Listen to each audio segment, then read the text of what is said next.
Čau lidi! Čau!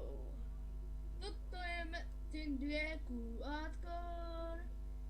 Je to Metin, pokud znáte, ale je to známý Metin jménem Hardcore. Hej, Čiku, jak tancuju? Prosím, nepište mi do komentáře, proč mám copánek, protože jsem buddhista. Jo no, ty se u mě modlíš. Já jsem Bůh a ty se modlíš. A jinak vypadám takhle.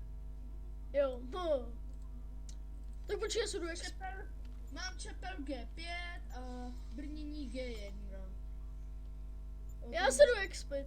Ne, počkej, tak jim ukážem shopy, ne? Já se pro ně chci na expit. Nebo tak shopy. Tímto Metinem se můžeš stát legendou. No já. A vidíte, Obchodník s výzbrojí.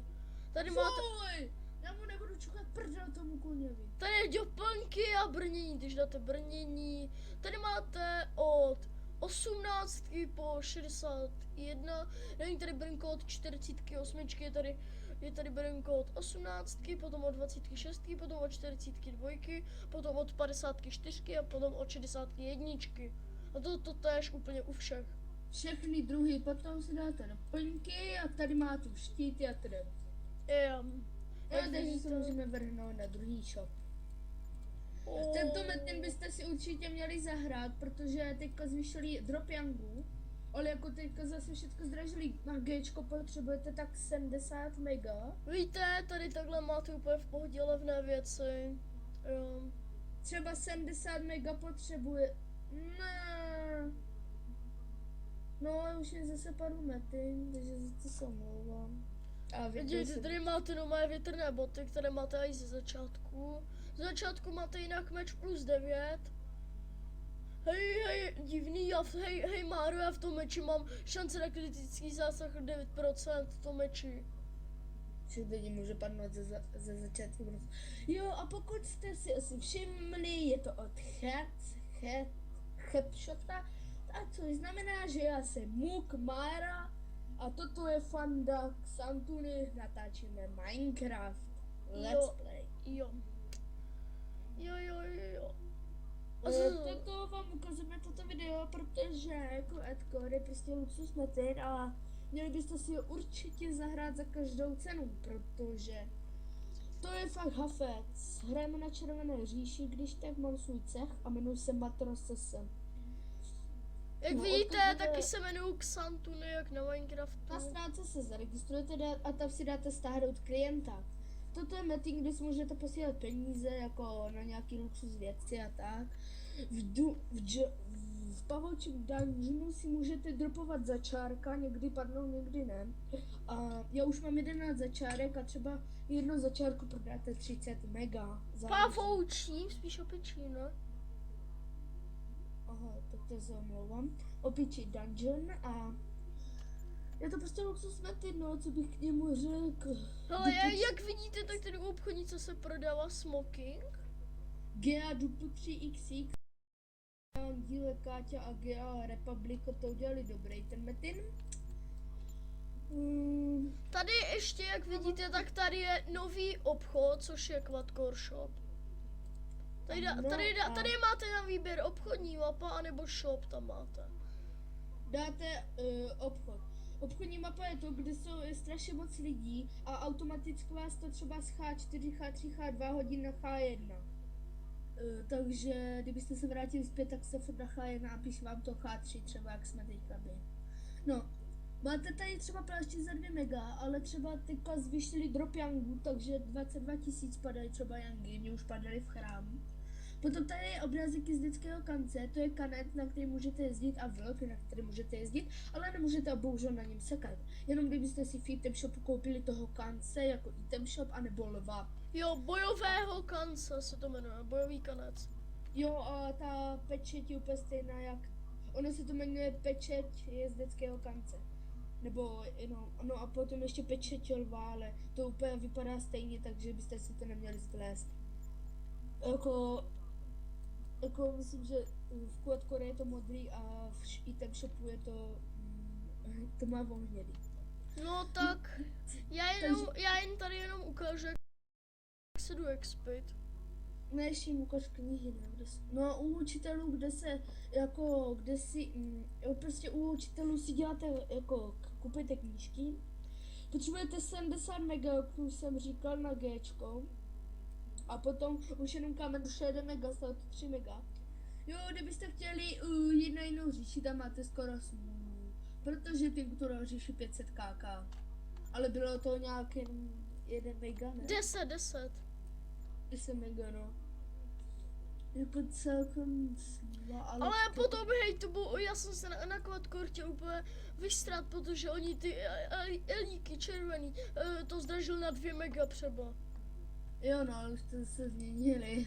Jo, Že no. všichni začali spamovat. Ty vole, co to je? Takový elíky. Tak počkej, já jim ukážu, jak se jdu expit. Chvílu. Já nemusíš se exploat, abych ho exploat. Já nechápu, proč natáčíme jako Quadcore. Prostě nás to napadlo. Abyste mohli vědět, co tady v Quadcoreu je. Je to jako luxus Metin na košení, byste si ho měli zahrát i vy, co neznáte Metin 2. Metin 2 ofík jako není špatný, ale jako ty XP by mohli taky trochu zvýšit. Tady my jsme oba surové, protože jsou nejlepší, ano, protože tady, když potom máte full PVM, tak to už je prostě luxus. Já tady Fandovi půjčím věci a ukážu, jaký mám věci, jo? Aha, tento nahradit. Takže, nebo ať si jenom koukej, ukážeš na to. Takže tady takovýhle FMS-kom. Prostě takovýhle šperky, jo. On je docela dost vymakanej. A Beninko, ne? Jo, a i Brinko dobrý vymakaný.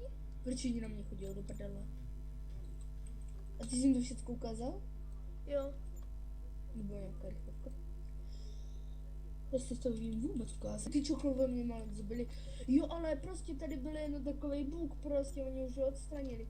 Že já byl prostě ale v 82, měl jsem lorda a normálně mě ti čokolové jako hladoví psi prostě hned zabili. Prostě hned 1 cek a půlka. Že jako celkem havec bůh to byl. Fajn, že ještě budeš jak zpět na čokolád.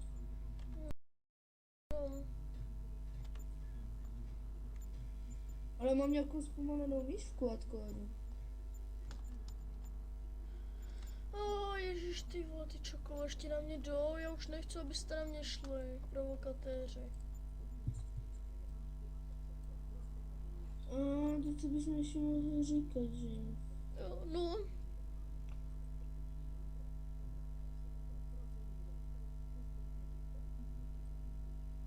Jo, gosh, jo.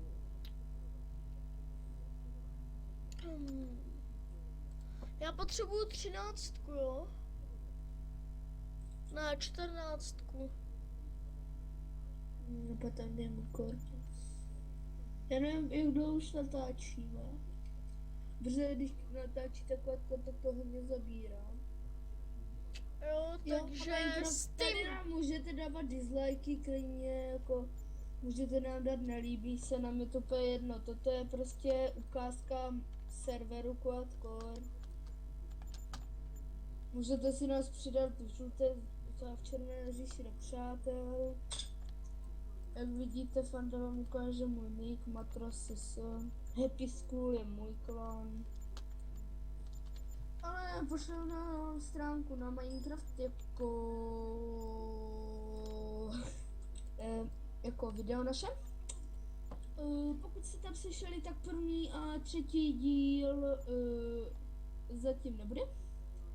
Budeme natáčet 4., 5., 6., protože aby jsme měli časové limit, protože my ty videa máme více 15 minut, takže to je problém.